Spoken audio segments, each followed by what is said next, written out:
Mr. President, allow me at the outset to thank the briefers and in particular Dr. Louisa Baxter for her poignant testimony, and I want, through her, to pay a tribute to all humanitarians working in impossible conditions, notably Palestinian humanitarian workers. Instead of being offered the protection they are entitled to as they carry out their life-saving work, they are being targeted to prevent them from helping the Palestinian civilian population. This genocide has not spared them, and yet they remain true to their sacred mission and deserve our gratitude and support, and we salute them. Mr. President, Gaza had been polio-free for the last 25 years. Now, it is under the imminent threat of the spread of this terrible disease that can cause paralysis and death. Gaza does not need more paralysis and death. First by bombs and bullets, now combined with occupation-sponsored famine and disease. Gaza has witnessed life destroyed. It needs life to be restored, and it needs it right now. We fully support the proposal of the Secretary General for an urgent vaccination campaign to stop the spread of this disease. Any obstruction of this effort will serve as further proof of Israel's genocidal intent and actions against our people. The Secretary General said the end of this month, along with humanitarian organizations in the medical field, to begin this campaign. Are we going to be supporting him in implementing the vaccination campaign and the ceasefire that he is calling for? 2 periods, each for 7 days, to allow for the inoculation of 640,000 plus Palestinian children under the age of 10, to save them from looming genocide? Or are we going just to praise him for what he is doing and remain sitting on our seats? Are we going to march with him and with the teams, medical teams, in order to implement this call to save the lives of more than 640,000 children in Gaza? The minimum, while you are still debating and the mediators still trying to reach an agreement on the ceasefire, are we going to allow this specific, limited call for inoculation to take place? Are we going to be marching with the SG and the teams to do that a reality? I know there is not a single person with an ounce of humanity in him or her that would stand against such a call. Are we going to let one country to have the veto on everything, including whether to inoculate 640,000 Palestinian children, to have the inoculation, the 2 doses, in sequence, maybe 1 week or 2 weeks apart, to take place, or to be stopped by those who are still continuing and waging the genocide against our people? I told you last time I spoke, when are you going to act? This is even smaller task. Are you going to act to implement that smaller humanitarian task to save the lives of children? or are you going to fail the test again? We also share the Secretary General's assessment that the, and I quote, ultimate vaccine for polio is peace and an immediate humanitarian ceasefire, end of quotation. The international community and this council have long ago demanded a ceasefire, and yet the horrors continue.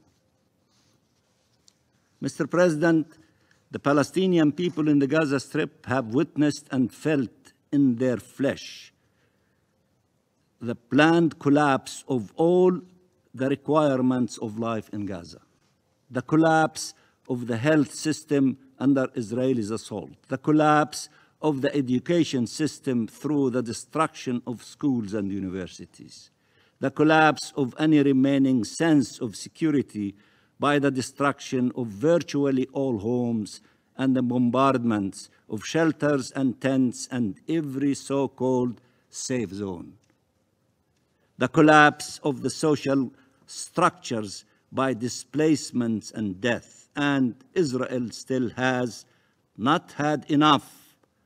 Still, it carries on, threatening and inflicting more death and devastation. This Israeli government does not care about even its own citizens, killing hostages and bragging about retrieving their corpses when it could have secured their release alive.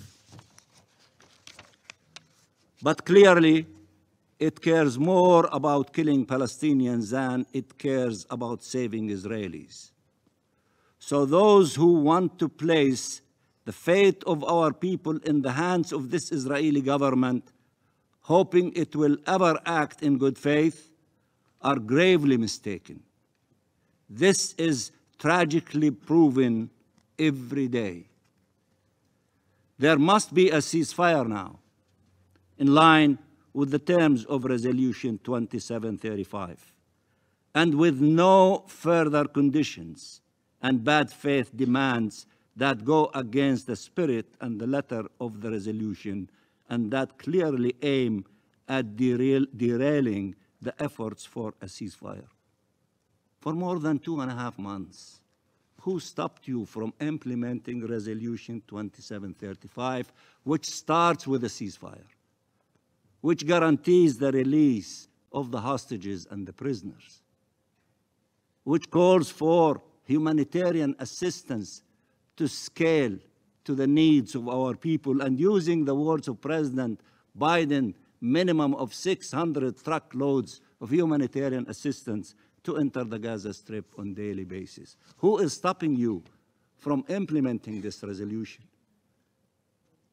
Who is stopping you from acting and saying, on date so-and-so, at hour so-and-so, a ceasefire will take place, and we will see who will allow it to happen and those who will not allow it to happen, and therefore to make them to pay the consequences of their rejection of the will of the Security Council through its resolution. Are you ready to say next Monday at 12 noon, Jerusalem time, a ceasefire will take place? Are you willing to act? Are you willing to do something on the basis of what you approved? Or you want to continue giving excuses for the Israeli occupying authorities to continue killing the Palestinian people? When are you going to act? You have the tools to act. You have the resolutions to act. Please act. Deal or no deal, there is no excuse for the Israelis' continued killing of innocent Palestinian civilians, of kids, of babies. There is no excuse for the abandonment felt by Palestinian mothers and fathers, by Palestinian children, by Palestinian youth, by each and every Palestinian in Gaza who has survived so far this epic nightmare, who have been fighting every day for the survival of their loved ones, who have not had a chance to mourn or heal or rest or bury their loved ones.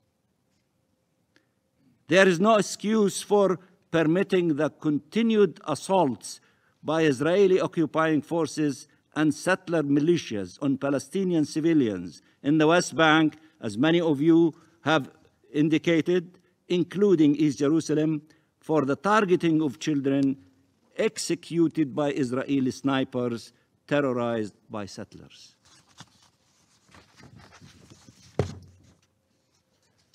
As we sit here speaking, week after week, month after month, they are struggling to survive the occupation's open attempts at their ethnic cleansing and annihilation, still trying to preserve the last remaining shreds of life in the hope that the world will show up, that humanity will prevail, and that the international community to act.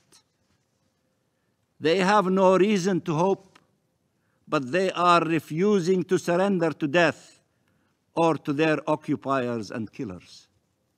They do not only deserve your respect and admiration, they are entitled to your support and protection. How much longer are we going to fail them? How many more horrors will our children have to suffer? How long will this occupation and all its horrors continue? Are we going to continue dealing with the Palestinian people and the Palestinian children on a different scale than others? Or are we going to use the same stick of measurement of humanitarian principles that should apply to all, including the Palestinian people? When confronted with a genocide, the responsibility of the world is to stop it. When there is genocide, it is your duty to stop it and stop it immediately and unconditionally. This is a war of atrocities, and the only way to stop it, to stop these atrocities, is to stop this war and to stop it immediately and now. It cannot be justified in any way. It cannot be justified in any way. It must be stopped, and it must be stopped now. Mr. President, we often say justice is blind, and that expression is universally understood as meaning justice does not discriminate. It is fair to all and equal for all, regardless of race, nationality, ethnicity, religion. But there are those who want justice to be blind to our people's pain and suffering, to be blind when the crimes are committed by Israelis. We will not accept that, nor should you. Palestinian victims are not less entitled to justice. The Palestinian people is not less entitled to freedom.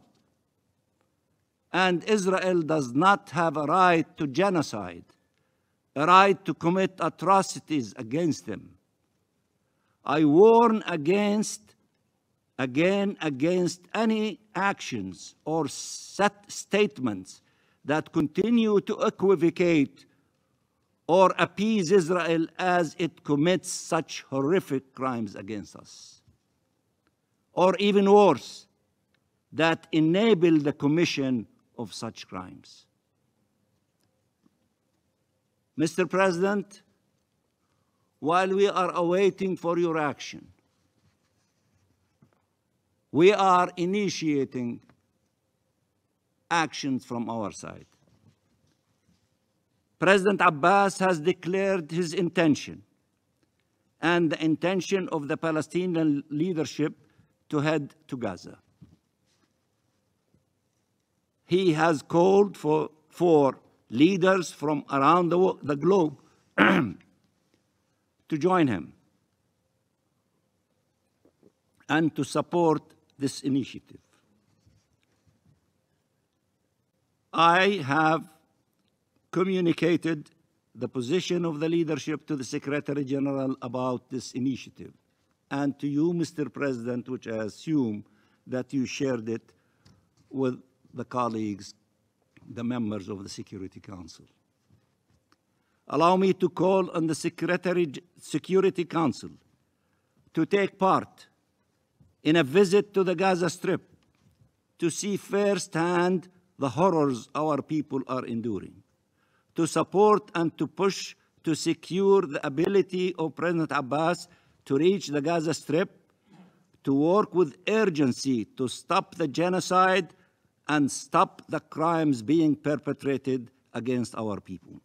If you are not going to decide a ceasefire, let us all together go to the Gaza Strip and try to impose the ceasefire by our presidents.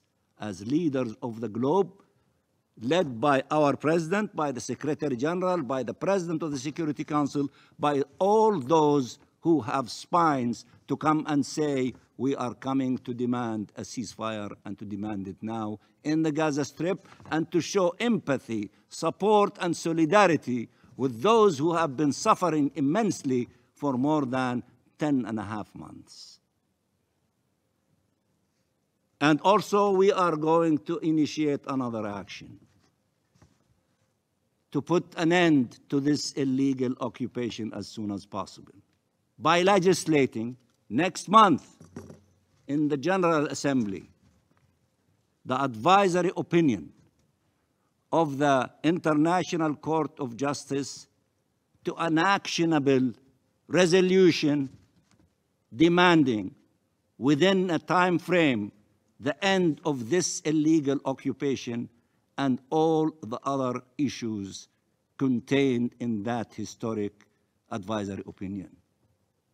And I expect almost all of you to be with us in trying really to put an end to this illegal occupation and to pave the way for implementing your global consensus on the two-state solution by ending this occupation and making the two-state reality a fact on the ground, not only as it is insinuated in the resolution and the advisory opinion of the ICJ, but also by the many resolutions that we have adopted in the Security Council and the General Assembly over years. We are sick and tired of waiting. The time for waiting is over. The time for action is now. The time for the implementation of the two-state solution will begin with a significant step in the month of September next month, and we invite all of you to be with us. Mr. President, Gaza has been at several points in our long journey to freedom the beating heart of Palestine. Jerusalem is the crown on top of our heads. Gaza is the beating heart of Palestine. It is today the bleeding heart of Palestine. Stop the bleeding. You are the Security Council. You are entrusted with the maintenance of international peace and security. Stop the bleeding in Gaza. Impose an immediate ceasefire. Stop the suffering.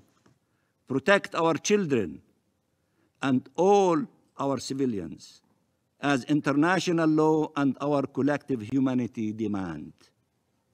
End this genocide. End it now. Impose a ceasefire immediately now. And I thank you, Mr. President. President, I thank Special Coordinator Winnie Sland and Ms. Baxter for their briefings. Gaza has been subjected to more than 10 months of blockade, siege, bombing, and attacks that have killed more than 40,000 people and displaced 1.9 million. 80% of homes in the Gaza Strip have been destroyed, and 85% of the area is under emergency evacuation orders imposed by the Israeli military. In the West Bank, nearly 600 Palestinians have been killed since last October. Such a tragedy cannot go on any longer. The international community issued clarion calls for a ceasefire and an end to the fighting, and the General Assembly, the Security Council, and the International Court of Justice have all made clear demands. But what we have seen is that Israel has turned a deaf ear to them and has not shown any sign of a ceasefire. More than 2 months after the adoption of the Security Council Resolution 2735, the Israeli military operations in Gaza continue, causing new casualties every day. At the same time, the repeated provocative and adventurous actions by the Israeli side have intensified the risk of conflict spillovers. The Middle East is hanging by a thread. It must be noted that the blind faith in achieving a total victory in Gaza will only result in more innocent civilian casualties and will not create the conditions for the release of hostages, nor will it bring peace or tranquility to Israel and the region. Ceasefire negotiations and a political solution are the fundamental way out. It must be noted that humanitarian issues cannot be politicized, hunger cannot be weaponized, and civilian lives cannot be trivialized as bargaining chips. Israel must fulfill its obligations under international humanitarian law by opening all border crossings, guaranteeing rapid and safe access for humanitarian supplies at scale, ceasing restrictions and attacks on the United Nations and the humanitarian agencies, and providing support and cooperation for the polio vaccination program in Gaza.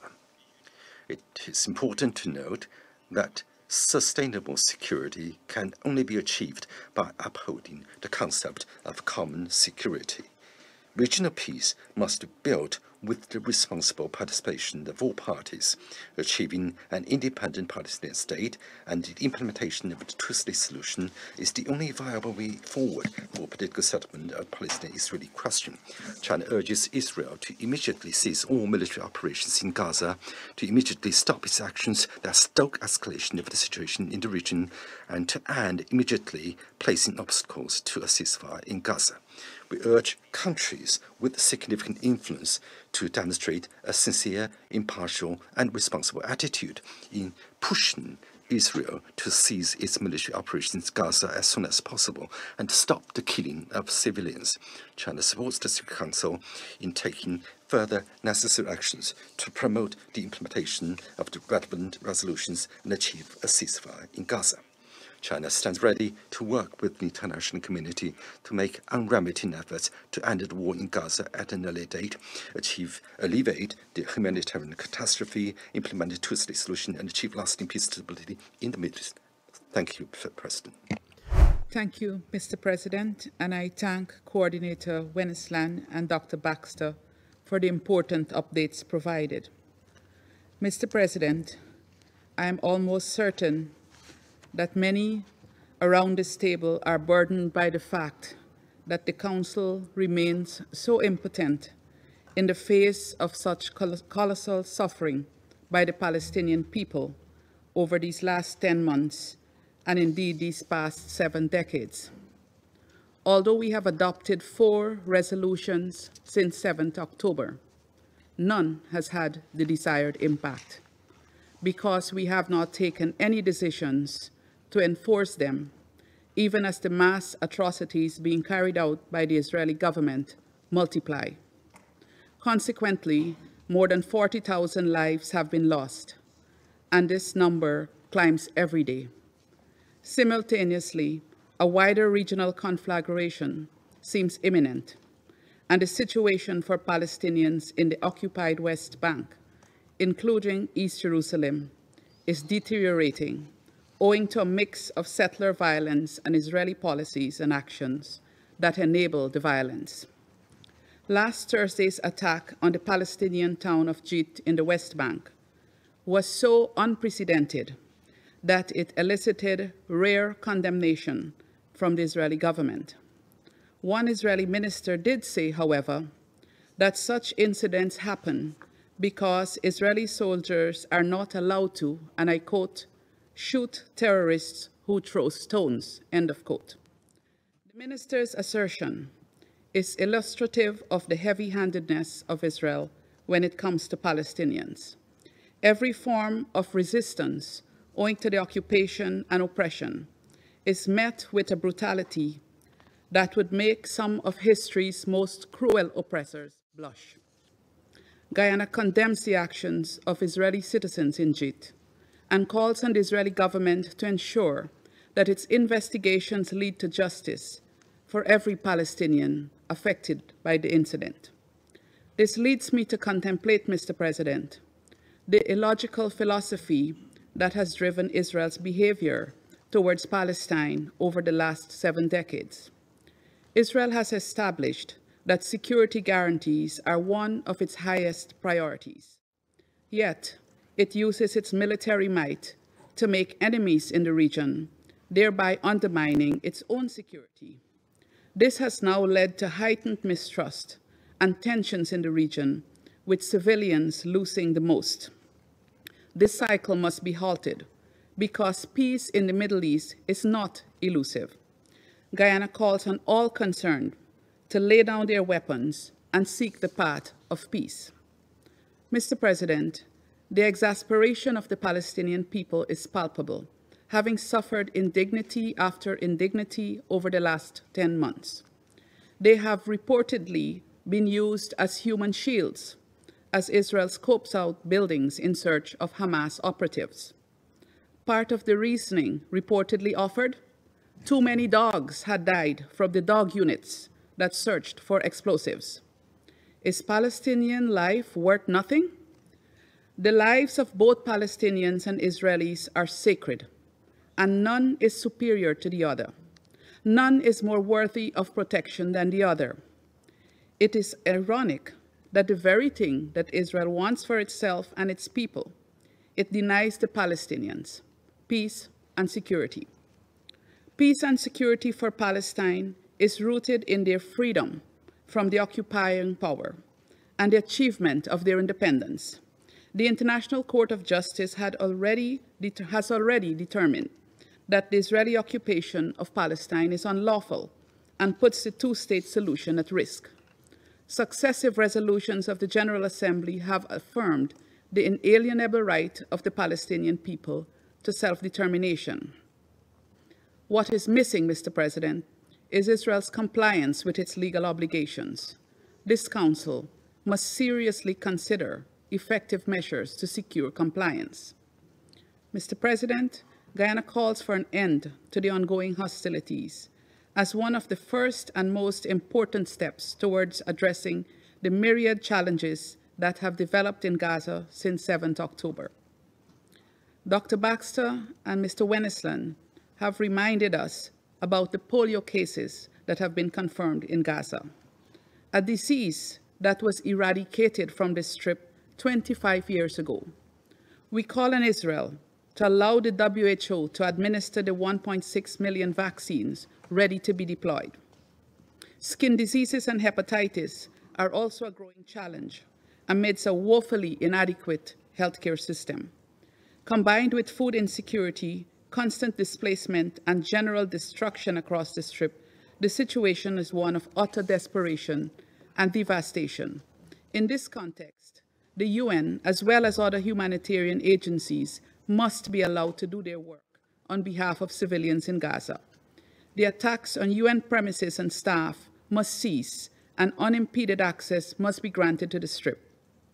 Guyana calls on the Israeli authorities to fulfill their obligations in accordance with international law, including international humanitarian law.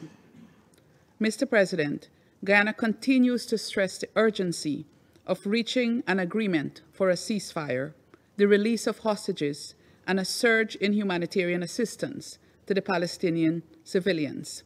These are the immediate steps needed to address the most pressing needs, and we look forward to a deal being reached in the coming days.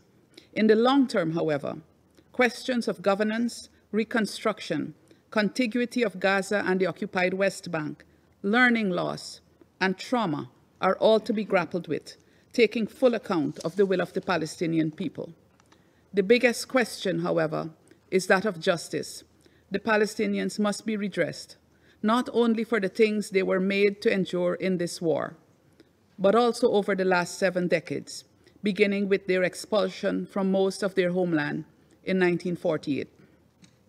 I conclude, Mr. President, by referencing the words of my Caribbean brother, Robert Nesta Marley, better known as Bob Marley, who said that, and I quote, "Until the philosophy that holds one race superior and another inferior is finally and permanently discredited and abandoned, everywhere is war," end of quote. This Council must make it consequential for any member state to promulgate such a dangerous philosophy. I thank you. Mr. President, as highlighted by the briefer, the situation in Gaza is dire, with no progress nearly 11 months after the Israeli occupying power launched their brutal operation of punishment against defenseless Palestinian civilians. We are still counting the death, over 40,000, and we are still counting the injured, over 90,000. And these figures may rise rapidly, not only due to the deteriorating situation in the region, but also to the imminent risk of diseases outbreaks, with a collapsed health system in Gaza due to the Israeli forces' deliberate targeting of hospitals and medical personnel. In this context, the spread of polio is a looming threat. Today, 20 out of 36 hospitals in Gaza are out of service, making an effective response to this threat almost impossible. Despite these challenges, the international humanitarian community stands ready to help with the full-fledged vaccination campaign. However, we cannot envision any vaccination campaign under continuous Israeli bombardment. We are all aware that the so-called deconfliction mechanism is simply a fiction in Gaza. We need a real cessation of hostilities to ensure the success of this campaign. And we echo WHO and UNICEF calls for a humanitarian pause to allow for a thorough campaign of vaccination. Mr. President, today, the barbaric Israeli occupation continues in total impunity. It continues its policy of killing Palestinians and making Gaza a nightmare, making Gaza an unlivable place for Palestinians.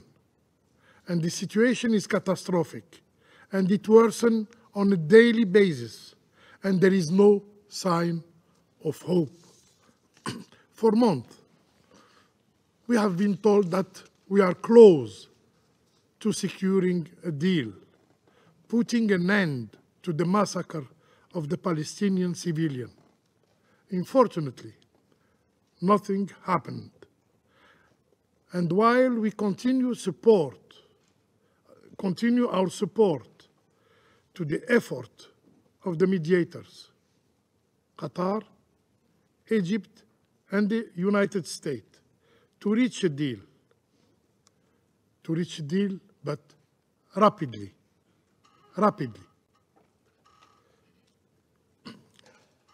Unfortunately, the reality is clear for everyone. The Israeli occupying power continue to ignore international calls, including Security Council resolution decision, including ICG order. And while the Middle East is facing the risk of a broader conflict, we firmly believe that a permanent ceasefire in Gaza is the only path to avoiding further escalation in the region.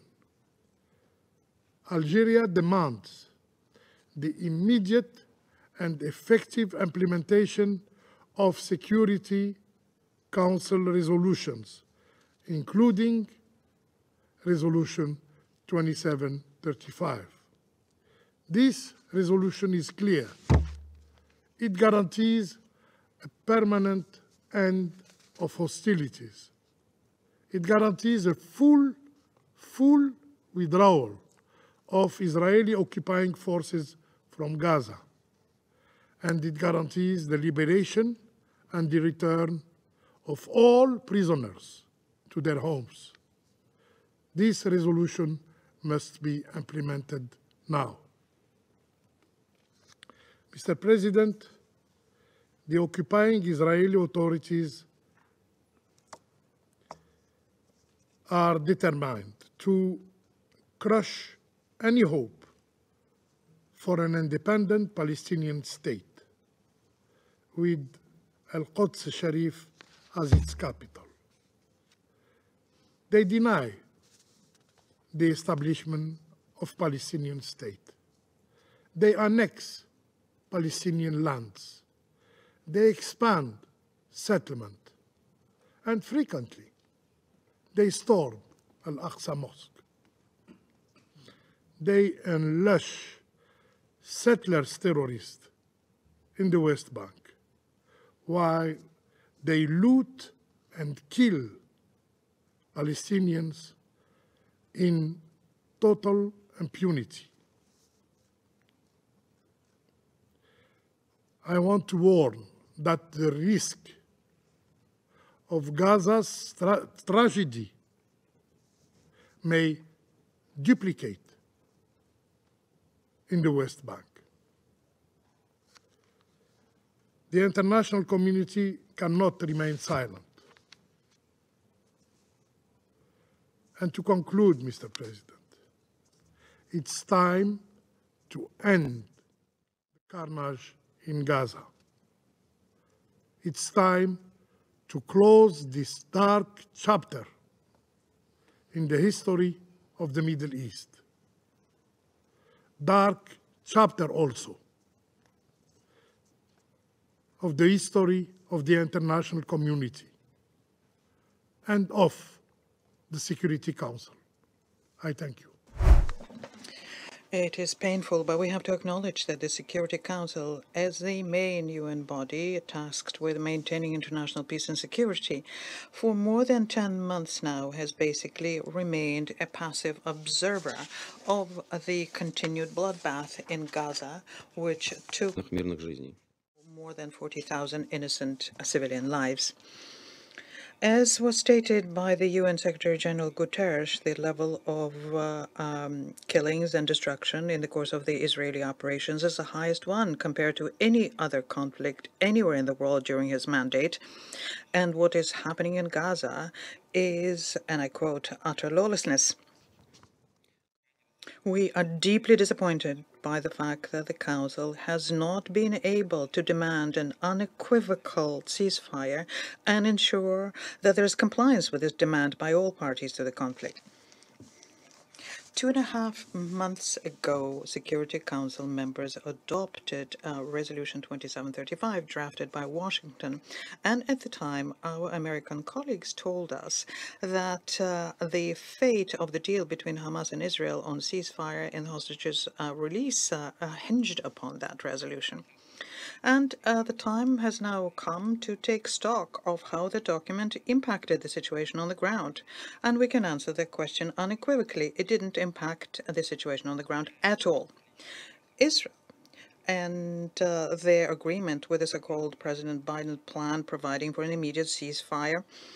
Their agreement is something that our American colleagues at the time told us about. But Israel is continuing its brutal operation, only pausing when they need to.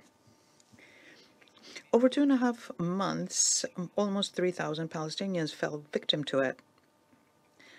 And of course, the full withdrawal of the Israeli army from Gaza and efforts to restore the destroyed infrastructure is not something that anyone is even considering. At the same time, Israel is essentially blocking the humanitarian workers' work, creating all kinds of obstacles to them. And similarly, other resolutions passed by the Council, humanitarian resolutions that we have passed since the current escalation of the conflict, remain words on paper. We continue thinking it's unacceptable that members of the Security Council in June signed off on obviously false statement in the American resolution where it said that Israel supposedly had already agreed to the proposed deal. Even the official statements by Israel at the very same meeting clearly show that the leadership of West Jerusalem had no intention of stopping their military operation in Gaza. The delegation of the Russian Federation at the time abstained on voting on the American draft, and we do not regret that abstention one bit. It is noteworthy that having forgotten what they stated in June, our American colleagues are trying to sell us yet another new quantity, having modified the parameters of the original deal in a way that is suited for Israel. And today, the representative of the United States in this room, not even having tried to explain what these modifications are, it was once again calling upon members of the Security Council to exert pressure on Hamas. According to the information we have, Israel is now insisting on keeping the IDF military presence in Gaza, including their control over the crossing with Egypt and the Philadelphia corridor. We do note that such a changes to the parameters of the deal is also something that some countries in the region vehemently object to. And I would like to put a question to our American colleagues. On whose behalf are you acting now when you're trying to push through that deal, which is principally different from the original one? The Security Council never blessed the deal formulated in this way. And why, when you call upon all of us to exert pressure exclusively on Hamas leadership to make sure that the movement accepts the new Israeli whim, you consistently refuse to work with Western Jerusalem, which critically depends on you for weapons supplies? Is this something that well-intentioned and impartial mediators do? Time has shown that all the doubts that we had about the true reason behind that American product were confirmed. And yet another resolution by the Security Council, which was pushed through by Washington, became not just a diplomatic cover for Israel to continue with their systematic cleanser of Gaza, but it also became a spoiler. Because of this, the Security Council no longer undertakes efforts to have a document which would be in line with the strict and unequivocal demands to parties to cease fire. Moreover, Because of the provocative acts by Israel over the past 2 months, the Middle East region has come even closer to the brink of a global conflict, and the Security Council, through the United States' efforts, is not doing anything to stop the bloodbath that Israel is continuing in Gaza. A week ago, members of the Security Council were discussing the tragedy in the Tabin school. There, as a result of an Israeli strike, more than 100 people died and dozens were wounded. As we warned at the time, this incident was not an unfortunate episode. It was rather a manifestation of a conscious policy by the Israeli leadership. On the 20th of August, the Israeli Air Force attacked a school in the Mustafa Hafez region in Gaza City. At least 12 people died as a result. The Prime Minister Netanyahu, in reaction to the joint appeals by the international community to stop the killing of peaceful Palestinians, states that he will not stop until Hamas is fully destroyed. And if it weren't for his American allies, he would not display such a disregard for the position of the overwhelming opinion of the UN member states. Separate point I would like to make, and it's a point that is unacceptable to have the provocative acts by the leadership of Israel at the OPT, and I refer specifically to the 13th of August visit by the Minister of National Security Ben Gvir to the Al-Aqsa Mosque in Jerusalem. The Israeli authorities should undertake effective measures to stop this fallacious practice, which is a blatant violation of the status quo of the old city holy sites. Colleagues, how much longer are we going to remain idle when American would-be negotiators continue putting on a show and feed us empty promises of speedy results of their diplomatic efforts on the ground? The reality is that Washington, for 10 months now, has basically kept the entire council hostage, threatening their veto and not allowing us to pass strict and unequivocal decisions neither on the Palestinian issue, nor on the ceasefire in Gaza, nor on the moving of the Middle East peace process forward. And this is all the more lamentable because it is the maniacal desire of the United States to monopolize the Middle East peace process and to reformat it according to Israeli patterns that led to the dramatic consequences that we're witnessing today. I don't think I need to say to you that this situation undermines the authority of the Security Council. The Security Council, since October, has not been able to pass any effective decisions which are needed not only for the just settlement of the Palestinian issue, in line with our very own resolutions, but also to prevent the regional war in the Middle East. And if Resolution 2735 is not being implemented, well, let's pass a new document, which would send an unequivocal signal to the spoilers that what they're doing will not be allowed to happen with impunity, and provide such a resolution with a toolbox which could help end violence regardless of the whims displayed by any of the sides to the conflict. It's of critical importance also to make sure that Washington stops finally their multi-billion military assistance to Israel, which is being used to destroy peaceful Palestinians.